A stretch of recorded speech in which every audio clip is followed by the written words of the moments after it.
그리스도의 풍성하신 은혜와 사랑이 늘 함께 하시기를 바랍니다. 오늘 이 저녁에는 마가복음 2장 1절로 12절까지의 말씀을 잠시 살펴보려고 합니다.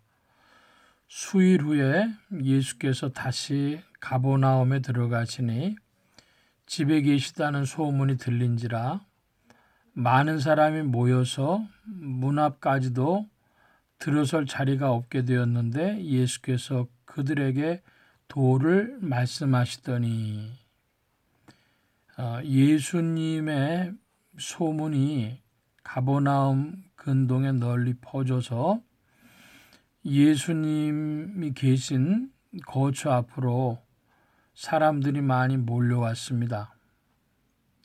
그래서 들어설 자리가 없게 됐다고 하는 것은 사람들이 굉장히 많았다고 하는 것을 알려주는 것이죠.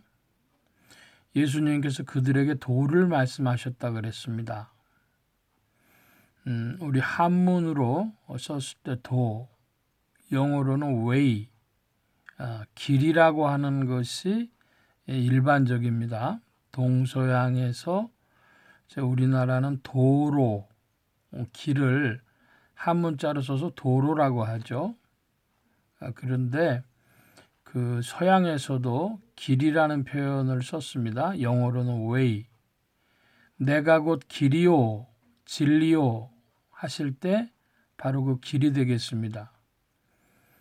길이란 어떤 목적지를 이어주는 그런 도구로서의 기능을 하죠.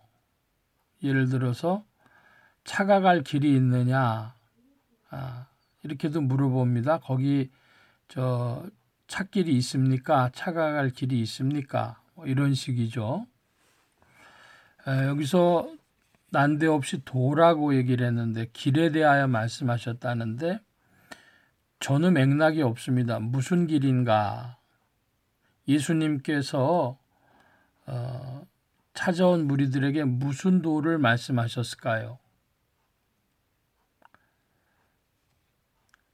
그들에게 예술의 길을 말씀하셨을까요? 무슨 기술을 가르쳐주는 방법, 그 도를 말씀하셨을까요?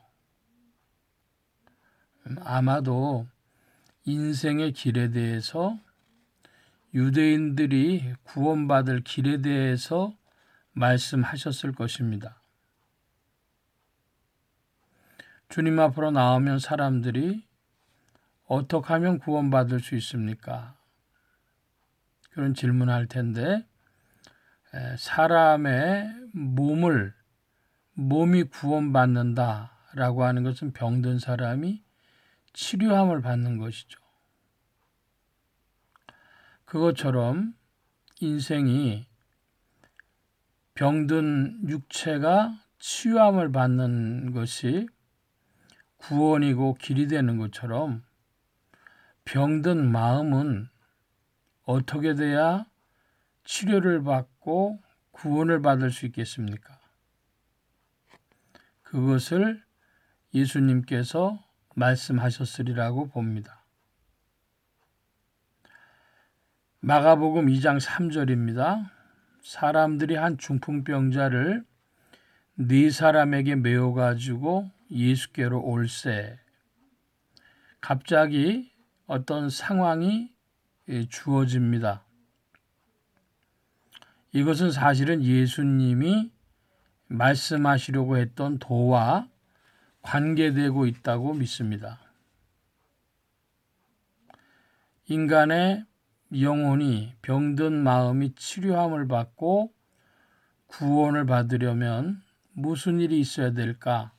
3절 이하에 있는 말씀으로 축약을 해보면 사람들이 중풍병자를 매가지고 예수님 앞으로 왔습니다. 4사람이 맸다고 3절은 이야기하고 있습니다. 4절입니다. 무리들 때문에 예수께 데려갈 수 없으므로 그 계신 곳에 지붕을 뜯어 구멍을 내고 중풍병자가 누운 상을 달아내리니 그랬습니다. 사람들 때문에 막혀서 예수님께로 갈 수가 없습니다.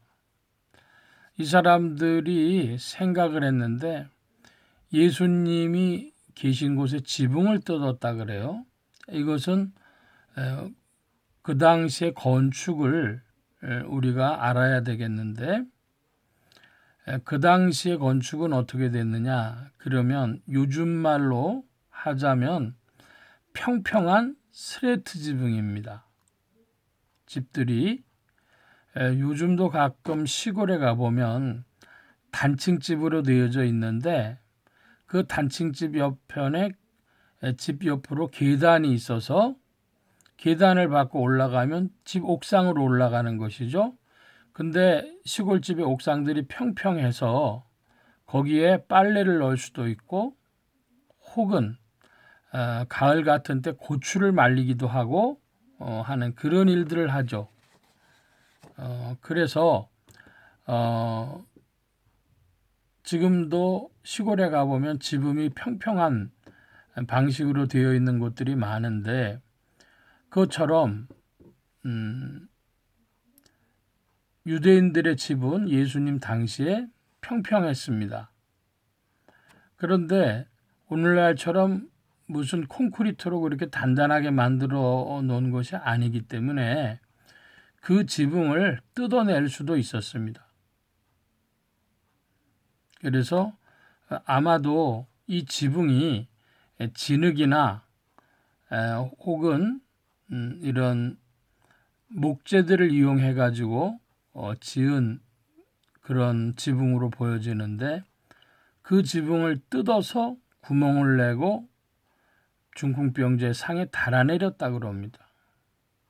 그러면 우리가 여기서 생각해야 될 것이 뭐가 있는가 그러면 이 중풍병자를 데려온 사람들이 그 작업을 할 때에 밑에 먼지가 굉장히 날렸을 겁니다.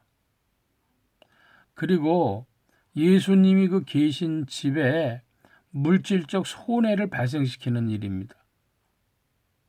그 다시 이제 다 나중에 복구를 해야 되지 않겠습니까? 자, 그런데 이 사람들이 왜 그러면은 이렇게 구멍을 내고 제법 큰 구멍이었어야 할 것입니다. 왜냐하면 그 네 사람이 중풍병자를 매 가지고 왔기 때문에 마치 우리가 전쟁터에서 야전병원에 사람들을 싣고 올 때에 두 사람의 병사들이 들것 같은 데 싣고 옵니다. 나무로 좌우편이 꿰어져 있는 들것 같은 데인데 여긴 네 명이 들었다 그랬어요. 그러니까 우리나라 가마 비슷하게 이제 들 수 있게 만들었는데 아마도 평평한 어떤 침상이나 이런 데 누워 갖고 왔을 것입니다. 그렇다면 그것을 내리려고 했다면 그 침상을 묶을 수 있는 어떤 줄 같은 것도 필요해야 했고 구멍도 크게 내야 했을 것입니다. 5절입니다. 예수께서 그들의 믿음을 보시고 중풍병자에게 이르시되 적은 자야 네 죄 사함을 받았느니라 하시니 예수님께서 믿음을 보셨는데 누구의 믿음을 보셨냐 하면 중풍병자의 믿음이 아니라 이 사람을 중풍병자를 데리고 온 사람들의 믿음을 보셨다고 합니다. 그리고 그들의 믿음을 보시고는 하신 말씀이 네 죄 사함을 받았다고 말씀하셔요. 참 특이하고 독특한 경우가 되겠습니다.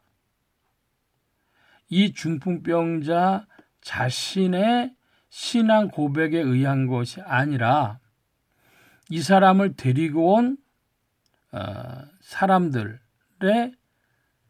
그 믿음으로 죄사함을 받았다는 거예요. 믿음의 전가라고도 할 수 있겠습니다. 그러면 이 믿음의 전가는 좀 바꿔 표현한다면 오늘날도 우리 교회에서 살펴볼 때 소그룹들이 있습니다. 무슨 셀이라고도 부르고 구역이라고도 부르고 그런 소그룹들이 있는데 믿음이 부족한 사람이 그 구역원들, 셀원들 혹은 순원들에 의해서 그들의 믿음으로 그리스도를 향한 신앙의 발걸음을 내딛게 되는 경우도 있습니다. 자기는 참석하고 싶지 않은데 어떤 사람이 강권함으로 모임에 참석하고 그리고 또 어떤 사람은 그 사람을 위로하고 어떤 사람은 그 사람의 말을 들어줘서 기도의 제목으로 함께 기도하자고 하고 그런 여러 가지 일들로 그 믿음 없는 사람이 그리스도를 향하여서 믿음을 갖게 되는 믿음의 문이 열리는 그런 모습을 우리가 종종 보게 되는 것입니다. 중풍병자에게 이르시되 네 죄사함을 받았느니라 주님이 선포하십니다. 그런데 이 중풍병자가 한 일이 아니라 이 병자를 데리고 오신 사람들의 믿음을 보시고 그러므로 오늘날 교회는 성도들의 공동체로서 믿음을 낼 때에 불신자들도 와서 성도들의 믿음으로 죄사함의 역사가 일어나고 그들도 믿음의 세계에 참여하는 그런 귀한 일들이 있기를 바랍니다. 6절 이하를 봅니다. 이제 죄사함에 관한 이야기가 되겠는데요. 어떤 서기관들이 거기에 앉아서 마음에 생각하기를 이 사람이 어찌 이렇게 말하는가 신성모독이로다. 오직 하나님 한 분 외에는 누가 능히 죄를 사하겠느냐.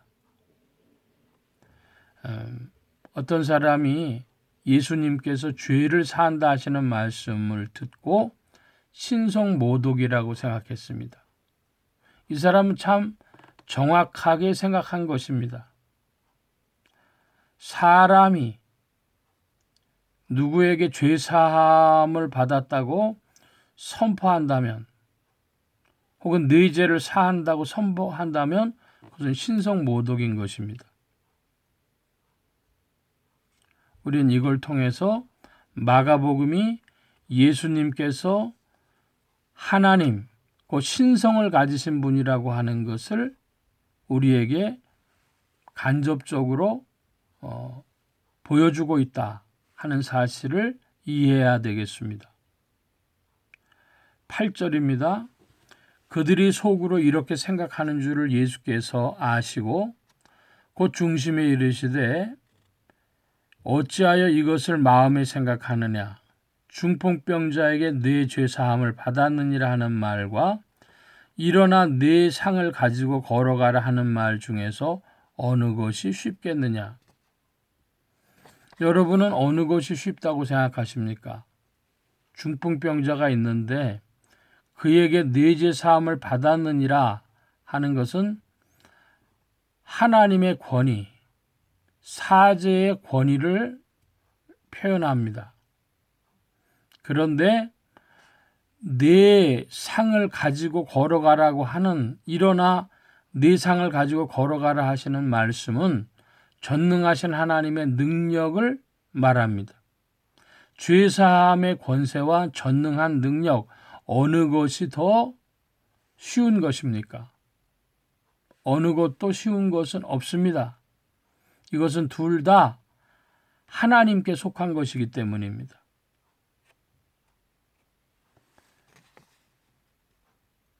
10절입니다. 그러나 인자가 땅에서 죄를 사하는 권세가 있는 줄을 너희로 알게 하려 하노라 하시고 중풍병자에게 말씀하시되 인자는 땅에서 죄를 사하는 권세가 있다 하셨습니다. 예수님은 이 땅에 죄사함의 권세로 서 계셨습니다. 예수님은 또 일어나 네 상을 가지고 걸어가라 하실 수 있는 전능하신 능력이셨습니다. 근데 예수님의 전능하신 능력은 치유의 능력을 통해서 많이 나타나고 표현됐는데 죄를 사하는 권세는 나타나질 않았습니다. 이제 마가복음 2장에서 그 권세를 드러내 밝히 말씀하시는 것입니다. 11절입니다. 내가 네게 이르노니 일어나 네 상을 가지고 집으로 가라 하시니 그가 곧 일어나 상을 가지고 모든 사람 앞에서 나가거늘 그들이 다 놀라 하나님께 영광을 돌리며 이르되 우리가 이런 일을 도무지 보지 못하였노라 하더라. 예, 이 사람들의 말이 맞습니다. 도무지 이런 일을 보지 못했을 것입니다. 왜 그런고 하면 이것은 전능하신 하나님의 사죄의 권세요, 전능하신 하나님의 능력이었기 때문입니다. 권세와 능력의 하나님의 그 신성이 그리스도 예수를 통하여 표현되고 있는 자리입니다. 특별히 사람들은 죄사함의 권세가 있다고 하는 것에 대하여 신성 모독으로 느꼈을 것입니다. 사람의 병을 고쳐주는 치유의 능력은 어떤 이에게도 혹 나타날 수 있는, 지구상에 그런 이들이 많이 있었죠. 그런데 사죄의 권세는 영혼에 대한 심판권을 가지고 계신 분 아니고는 하실 수 없는 말씀이었습니다. 이제 오늘 말씀을 크게 정리합니다. 첫째로 한 병든 자를 둘러싼 사람들의 믿음이었습니다. 오늘날도 육신이 병들고 마음이 병든 많은 사람들이 있는데 그를 둘러싼 공동체의 믿음으로 치유함을 받는 역사가 있다. 오늘 이 지상에서 성도들의 공동체, 믿음의 공동체는 세상을 향하여 더욱 믿음을 내야 할 것입니다. 그래서 그 작업을 할 때 마치 지붕에 올라가서 지붕을 뜯고 이 침상을 내리는 것처럼 먼지가 풀풀 나고 혹은 또 손에 물질적인 어떤 손실까지도 있을지라도 오늘 이 사명을 감당하는 지구상의 성도들의 공동체, 교회 공동체가 되어져야 할 것입니다. 선교 사역에 사람들을 구원하는 일에 더욱 힘쓰는 교회와 성도들이 되어지기를 바랍니다. 또 주님 그리스도에 대해서 더욱 알기를 원하는데 그리스도는 사죄의 권세요 전능하신 능력이셨습니다.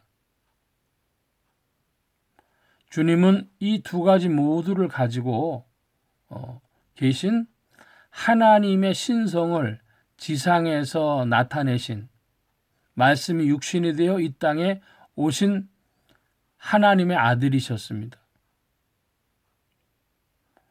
오늘도 우리는 예수 그리스도가 누구신지를 더욱 알아가는 믿음의 사람들이 되어줘야 하겠습니다. 예수 그리스도의 그 권세와 권능을 찬양하고 믿음을 내고 그 그리스도를 이 세상에 더욱 밝히 전할 수 있는 교회와 성도들이 되어지기를 소원합니다. 오늘도 교회의 믿음을 보시고 불신자가 고쳐지는 역사, 물론 장로교 교리적으로는 하나님의 예정 가운데 있는 일입니다마는 오직 믿는 이들이 더욱 믿음을 내므로 말미암아서 치유의 역사가 벌어지기를 사모하는 교회 공동체와 성도님들, 또 예수소망교회와 예수소망교회 성도들이 되어지기를 축복합니다. 기도합니다. 만복의 근원 되신 하나님 함께하여 주셔서 오늘 21세기에 그리스도의 몸된 교회 공동체와 성도들의 위치가 어떠한지, 그리고 예수 그리스도의 권세와 능력이 어떠한지를 더욱 알고 전진하는 교회와 성도들 되게 하심에 복음 전파와 영혼 구원하는 일에 더욱 쓰임받는 온 교회와 성도들과 주의 종들 되게 하시며 예수 소망교회와 온 성도들과 부족한 종도 되게 하여 주시옵소서. 복음 가운데 전진하게 하여 주옵시고 이 한 주간 남은 날들에도 새힘 주심 의지하올 때에 감사하며 예수 그리스도의 이름으로 기도하옵나이다. 아멘. 하늘에 계신 우리 아버지여, 이름이 거룩히 여김을 받으시오며 나라의 마옵시며 뜻이 하늘에서 이루어진 것 같이 땅에서도 이루어지이다. 오늘날 우리에게 일용할 양식을 주옵시고 우리가 우리에게 죄 지은 자를 사하여 준 것 같이 우리 죄를 사하여 주옵시고 우리를 시험에 들게 하지 마옵시고 다만 악에서 구하옵소서. 되게 나라와 권세와 영광이 아버지께 영원히 있사옵나이다. 아멘.